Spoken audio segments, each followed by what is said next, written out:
Across continents and millennia, fragments of clay, bone, and birch bark whisper the same secret, that someone, long before history began, had mastered numbers we still don't fully understand.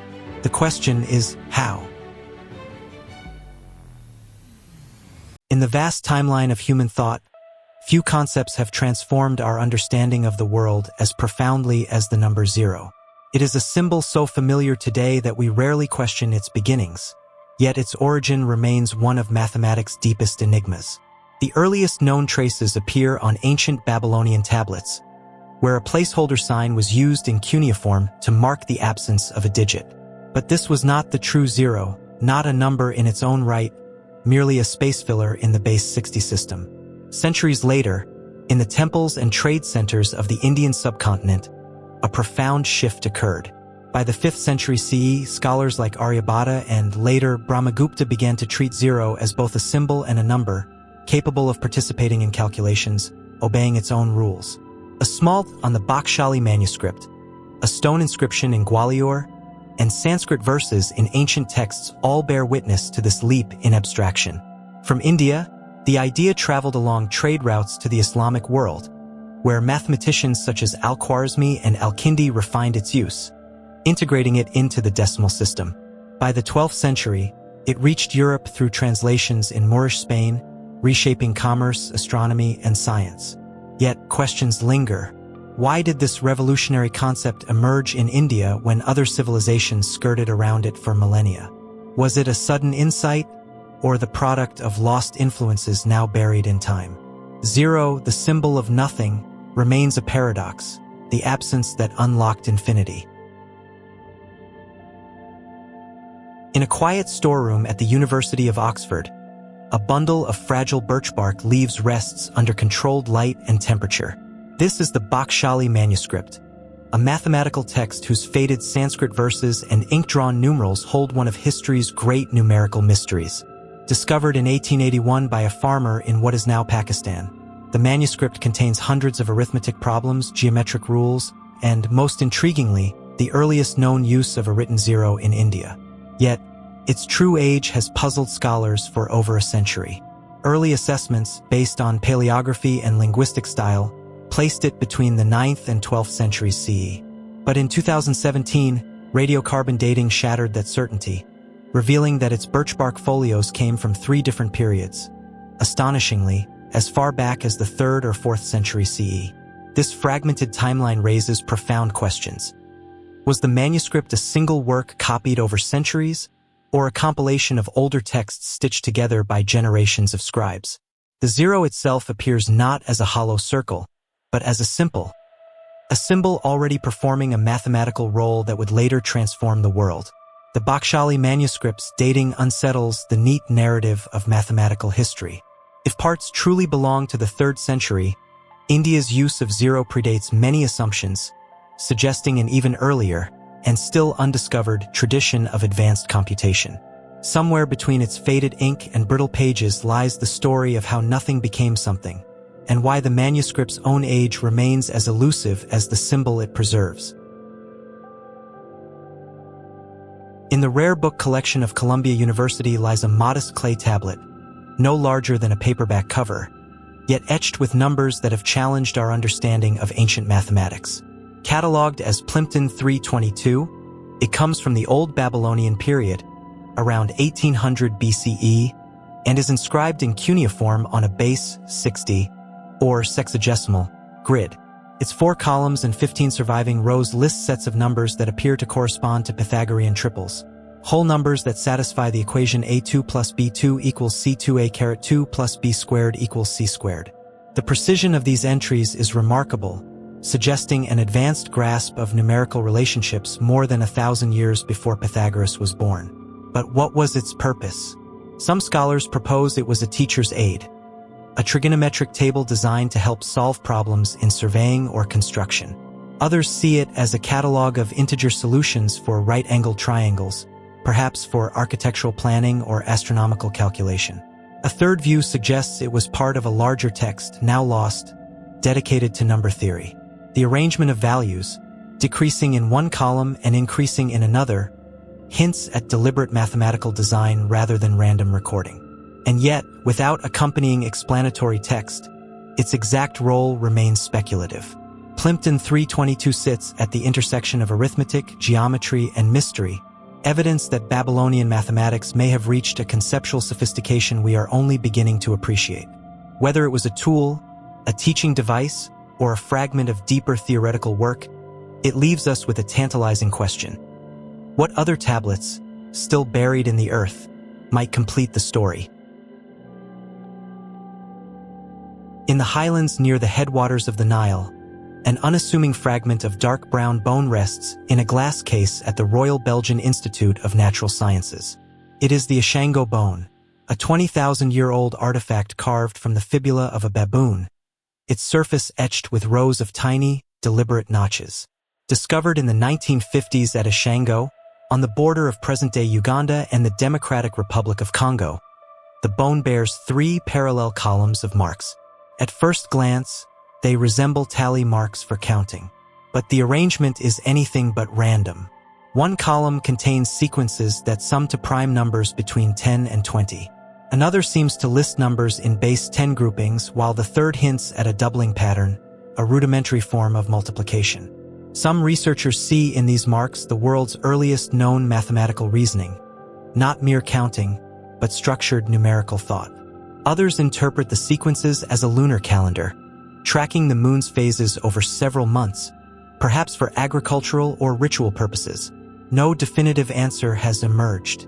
The bone's patterns could represent a blending of purposes, a tool for both arithmetic and timekeeping, created by a people whose conceptual grasp of numbers was far ahead of its era. The Ishango Bone stands as a silent testament from the Upper Paleolithic, whispering that the roots of mathematics may reach far deeper into human prehistory than once imagined, and that the first mathematicians may have worked not on tablets or parchment, but on bone by the edge of a great African lake. High in the Lubombo Mountains, straddling the border between South Africa and Eswatini, archaeologists uncovered a small, weathered fragment of baboon fibula. Its surface bears a series of 29 carefully incised notches, marks made some 43,000 years ago. This is the Lubombo Bone, one of the oldest known mathematical artifacts in the world. The notches run in a single line, their spacing uneven but intentional. Some researchers believe they represent a tally, a simple counting system, perhaps used to track days, hunting yields, or cycles of the moon. The number 29 has led to speculation that the bone served as a lunar calendar, marking the days of a synodic month. If so, it may have guided seasonal movements, food gathering, or ritual observances. Others caution against imposing modern numerical interpretations too firmly. The sequence could have been mnemonic, a memory aid for storytelling, trade, or social obligations. The tool may have been both practical and symbolic, linking observation of natural cycles with the rhythms of human life. What is certain is that the maker understood the power of recording, of leaving a physical trace of an abstract idea. In a time before writing, before agriculture, a person took bone and stone and inscribed meaning into the world. The Lubombo Bone reminds us that the human urge to count, measure, and mark time is far older than civilization itself, and that our first steps toward mathematics may have been taken by firelight, deep in the Paleolithic night. In the vaults of the British Museum lies a roll of faded papyrus, over 5 meters long, covered in neat hieratic script and red ink headings. Known as the Rhind mathematical papyrus, it is one of the most important surviving records of ancient Egyptian mathematics, copied around 1550 BCE by a scribe named Ames from an even older source. On its surface, the document appears straightforward, a collection of 84 problems involving fractions, geometry, and arithmetic. But closer study reveals anomalies that continue to puzzle historians. Some problems use calculation methods consistent with Egyptian unit fraction rules, while others employ approaches that seem inconsistent or unexplained. Certain solutions appear deliberately simplified, omitting intermediate steps that would clarify the reasoning. The text also contains peculiar choices in numerical examples, problems framed with awkward or highly specific quantities that may hint at hidden teaching methods or ritual significance. One section outlines the 2/n table, a list of decompositions of fractions into sums of unit fractions, yet includes entries that deviate from expected patterns. In the geometry problems, formulas for areas and volumes are sometimes correct and sometimes approximations that suggest either empirical rules or a symbolic purpose beyond practical measurement. These inconsistencies raise questions. Were they copying errors, deliberate teaching puzzles, or remnants of a more complex mathematical tradition now lost? And if Ames was transcribing an older text, could the original have contained methods or theories no longer understood in his time? The Rhine Papyrus is both a window into the precision of Egyptian calculation and a reminder that some parts of its mathematical language remain just beyond our grasp, like faint glyphs fading at the edge of the scroll. In the State Pushkin Museum of Fine Arts in Moscow, a 4,000-year-old roll of papyrus rests under glass, its faded hieratic script preserving a small but revealing chapter of ancient Egyptian mathematics. Known as the Moscow Mathematical Papyrus, it dates to around 1850 BCE and contains just 25 problems. Yet their variety offers a rare glimpse into both practical and abstract calculation in the Middle Kingdom. Some problems are directly utilitarian, calculating the amount of grain in cylindrical granaries, the dimensions of a truncated pyramid, or the volume of a woven basket. Others edge toward the theoretical, such as determining the slope of a pyramid, expressed through the Egyptian unit of the sect, the horizontal run per vertical rise. One of its most famous entries gives a correct formula for the volume of a truncated square pyramid, a result that suggests a surprisingly advanced understanding of geometry. Another problem calculates the surface area of a hemisphere, though framed as the surface of a half basket, using approximations for pi that reveal both empirical skill and the limitations of the era's mathematical constants. The papyrus also shows the Egyptian preference for expressing fractions as sums of unit fractions, a convention that makes the problems longer and more intricate, yet mathematically consistent with their traditions. Still, mysteries remain. Why such a small selection of problems? Were they excerpts from a larger compendium, or exercises chosen for a scribe's training? The Moscow Mathematical Papyrus feels less like a textbook and more like a curated set of insights, a small surviving fragment from a much broader, now lost landscape of ancient Egyptian mathematical thought. In a climate-controlled room at the Bodleian Library, thin birch bark leaves lie pressed between protective sheets, fragments of the Bakhshali manuscript, a mathematical treatise whose faded ink preserves a milestone in the written history of numbers. Among its tables, worked problems and geometric rules appear symbols for numerals unlike those of earlier civilizations. A fully positional system, expressed in a form recognizably ancestral to the modern Hindu-Arabic digits. The manuscript, discovered in 1881 near the village of Bakhshali in present-day Pakistan, has been dated, controversially, to multiple centuries between the 3rd and the 10th CE.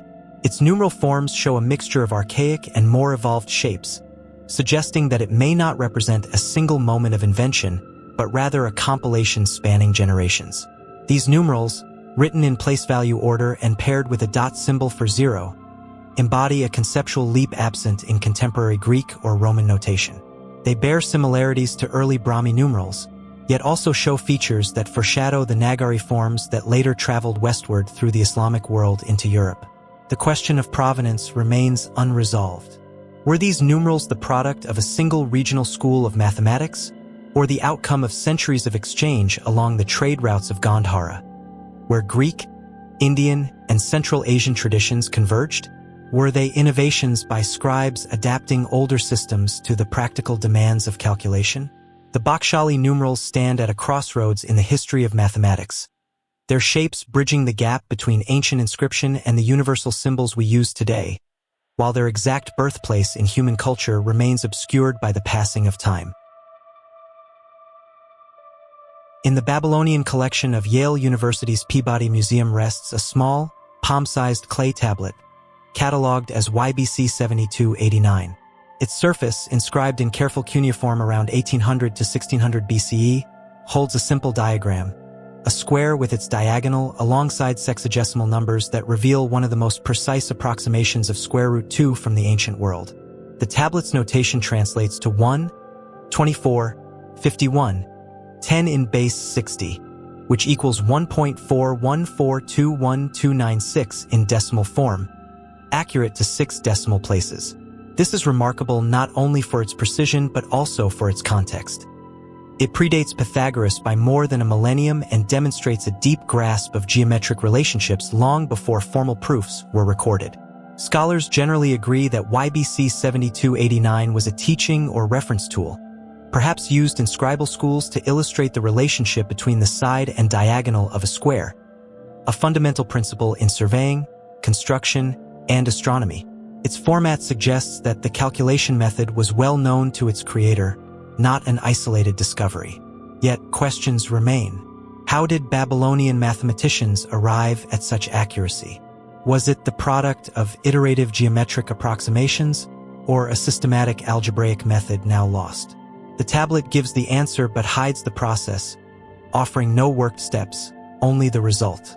YBC 7289 is both humble and profound, a clay fragment that shows the ancients could measure the irrational with astonishing exactness, and a reminder that some of their computational tools may have vanished into the sands along with their cities.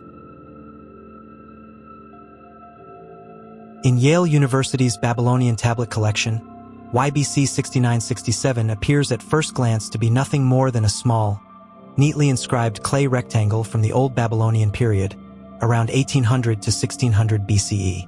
But its contents reveal a window into a sophisticated numerical world. A carefully arranged reciprocal table, written in the sexagesimal system, listing pairs of numbers whose product equals 1. Babylonian mathematics relied heavily on reciprocals for division. Rather than computing directly, scribes multiplied by the reciprocal of a number. YBC 6967 records these values for a range of regular numbers, those whose prime factors divide evenly into 60, 2, 3, and 5, ensuring finite reciprocals in base 60 notation. The scope is both practical and revealing. The table's range suggests it may have been intended for everyday use in trade, surveying, and astronomy, offering quick reference for calculations without the need to rederive values. Its orderly structure hints at a standard curriculum for scribal education, where such tables train students to think in multiplicative relationships rather than repeated subtraction. Yet the tablet also prompts deeper questions. Was this part of a larger compendium of tables now lost? Could more advanced reciprocal lists for irregular numbers have existed for specialized mathematical work? And how widely were such reference tools circulated among scribes? YBC 6967 is a small artifact with a large implication. That 3,800 years ago, Babylonian mathematics had already embraced the abstraction of functional tables, a conceptual ancestor of the printed logarithmic charts and digital spreadsheets we use today. In the ancient ruins of Uruk, among the world's earliest urban centers, archaeologists uncovered a small clay tablet bearing a name that echoes across more than 5 millennia, Kushim. Written in proto-cuneiform around 3100 BCE, the tablet records entries of barley deliveries, complete with quantities, dates, and the apparent signature of the scribe or administrator, making Kushim the earliest known named individual in written history. Mathematically, the tablet's significance lies in its numerical recording system. Using wedge-shaped impressions and abstract signs, it lists amounts of grain in sexagesimal-based units, organized in tabular form. This represents an early fusion of accounting and numerical notation, long before formal mathematics as we know it. Each entry combines a quantity with a symbol for its measure, reflecting a place value principle in its earliest embryonic form. The Kushim tablet illustrates the practical origins of mathematics in economic necessity, keeping track of goods, managing resources, and ensuring accurate record-keeping in a growing city-state. It also shows that numerical literacy was tied directly to administrative authority, with scribes like Kushim serving as custodians of both the economy and the emerging written word. Yet mysteries linger. Was Kushim a person, a title, or a role within the temple bureaucracy? Were these numerical conventions part of a wider system already in use, or the first steps toward it? This small tablet captures a pivotal moment when numbers shifted from mental tallies and tokens to marks pressed in clay, transforming them into permanent records and setting the stage for all later mathematical development. In the high Andes of Peru, far from the stone walls of Machu Picchu, archaeologists have recovered bundles of knotted strings, the quipu, the primary record-keeping tool of the Inca Empire. Made of cotton or camelid fiber, dyed in different colors, and arranged in branching cords, each quipu encoded information not in written symbols, but in the position, type, and spacing of knots along its strands. The numerical system embedded in a quipu was positional and decimal. Knots at different levels represented units, tens, hundreds, and beyond. This allowed the Incas to track census data, agricultural yields, tribute payments, and military resources with remarkable precision. The system's mathematical power lay in its flexibility. A single quipu could contain multiple numerical records, grouped by chord color or placement. Yet its limits are equally striking. While quipus could store vast amounts of numerical data, their capacity for recording non-numerical information remains debated. Some researchers believe color coding, chord spin, and fiber type carried qualitative meaning, perhaps names or categories.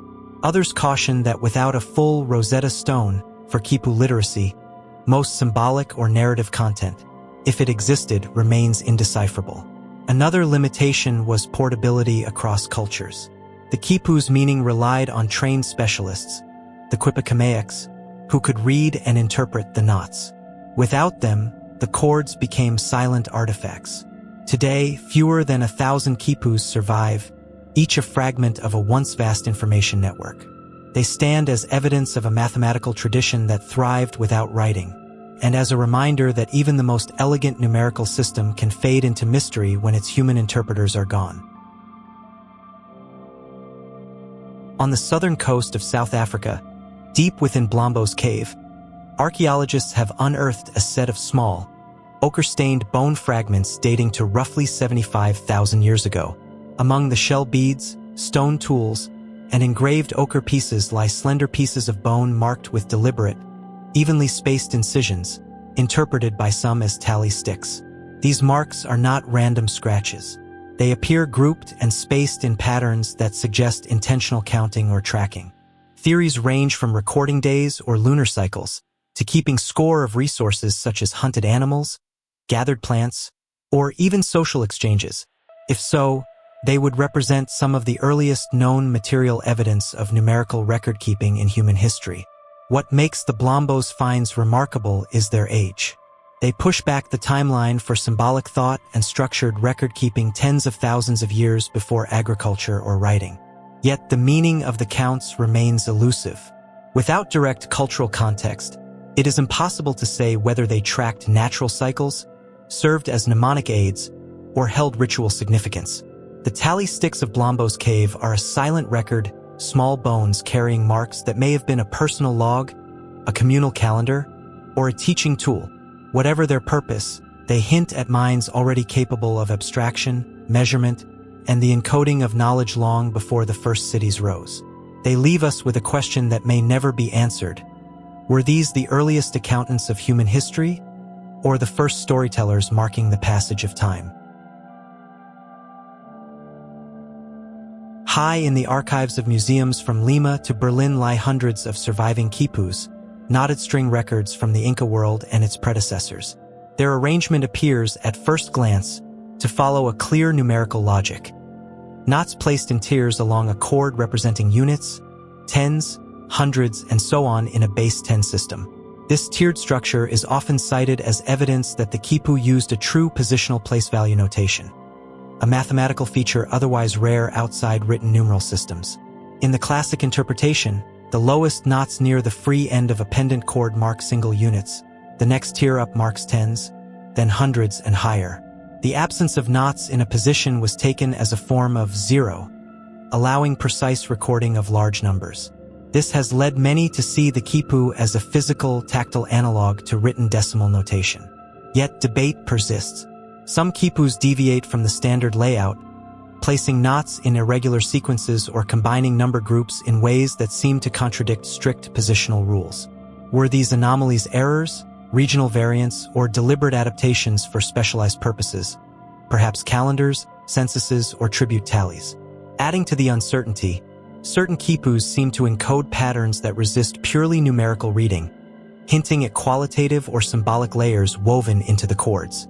Without a definitive bilingual key, scholars remain cautious in declaring the positional system universal. The quipu positional debate underscores a broader truth.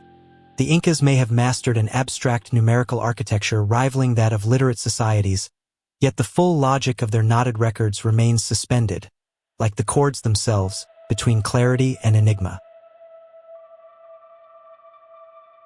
In the arid plains of southern Peru, far from the famous geoglyphs etched into the desert floor, archaeologists have uncovered a quieter, more intimate artifact of the Nazca culture, bundles of knotted strings. Dating to around 200 to 600 CE, these chords predate the Inca quipu by centuries, yet bear intriguing similarities in their construction. Multiple strands of dyed cotton knotted at intervals, often grouped into sets. The prevailing interpretation is that these early knotted string devices served as calculation tools, portable ledgers for recording quantities of goods such as maize, cotton, or fish. Unlike the more standardized decimal tiers of Inca quipus, Nazca examples seem less rigid, with knots spaced in irregular patterns and grouped in ways that may reflect specific transactions rather than a fixed positional system. Some researchers propose that each bundle recorded the inflow and outflow of goods for a household, workshop, or community storehouse, functioning as a tactile counterpart to tally marks or abacus counters. Others suggest they were temporary devices, meant for short-term reckoning before data was committed to more permanent records, perhaps on perishable materials now lost. Their resemblance to later quipus raises the question of continuity. Were these Nazca strings an ancestral form of the Andean knotted record tradition, or a separate, parallel invention that influenced Inca methods indirectly? Whatever their exact function, the Nazca knotted strings hint at a culture where calculation was not confined to scribes with writing tools, but woven, quite literally, into the fabric of everyday life, in chords that carried both numbers and meaning in their twists and knots. Beneath the corroded surface of a bronze fragment pulled from a Roman-era shipwreck off the Greek island of Antikythera lies a network of precisely cut gears, the remains of the Antikythera mechanism, a device built around the 2nd or 1st century BCE that has reshaped our understanding of ancient technology. Through decades of study, X-ray tomography and digital reconstruction have revealed its inner workings. At least 30 interlocking bronze gears, calibrated to track the motions of the sun, moon, and possibly the planets. Turning a hand crank advanced the gears, which in turn rotated dials on the front and back. These displayed complex astronomical cycles, including the Metonic cycle of 235 lunar months, the Saros eclipse prediction cycle, and the Callippic refinement with remarkable precision. Its computational method was purely mechanical, relying on carefully calculated gear ratios to model celestial movements. For example, one train of gears approximated the moon's varying speed through the sky by using an epicyclic system, a sophistication unseen in known Greek devices of the time. The arrangement effectively encoded astronomical theory into metal, making the mechanism a portable analog computer. Yet mysteries remain. Who built it and for whom? Was it the product of a Rhodian workshop connected to Hipparchus, or a one-off commission for an elite patron? And how widespread was this level of mechanical astronomy? Was the Antikythera mechanism unique, or simply the sole survivor of a lost tradition? Its gears preserve not only calculations but a philosophy, that the heavens could be measured, modeled, and understood, if one had the skill to translate the cosmos into turning wheels of bronze. In the National Archaeological Museum of Athens rests a large, flat slab of white marble, measuring nearly 1 meter in length and carved with parallel lines, Greek letters, and symbols. This is the Salamis tablet, dated to around 300 BCE, widely regarded as the oldest surviving counting board, and a probable ancestor of the later Roman and medieval abacus. The tablet's surface is divided into horizontal rows by incised lines, with each row representing a different place value. Greek letters and symbols mark units, fives, tens, and higher orders, while a wide central groove may have been used to separate positive and negative values or different categories of calculation. Counters, likely small pebbles or bronze discs, would have been placed and moved along these rows to perform addition, subtraction, and more complex operations. Its origin is tied to both commerce and administration.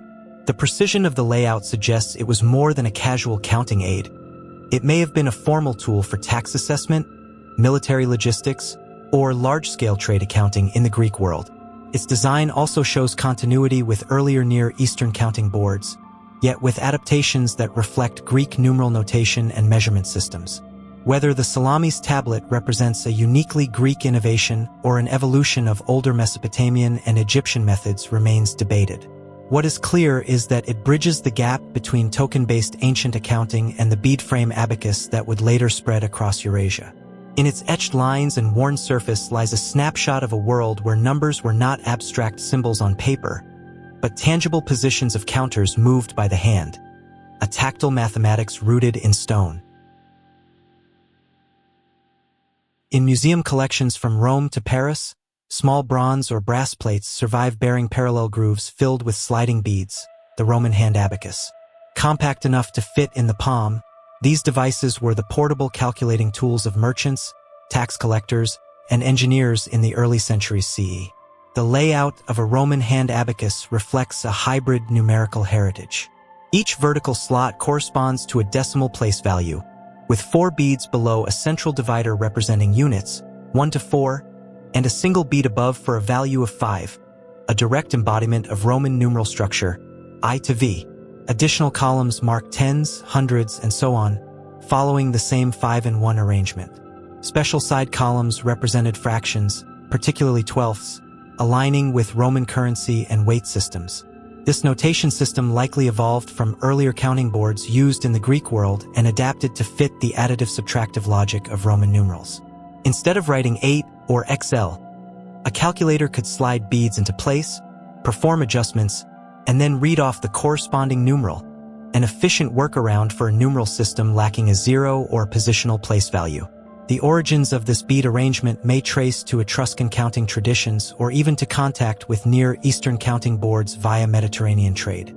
But the Roman version is distinctive in how it translates the architecture of its own numeral notation directly into the mechanical form of the device.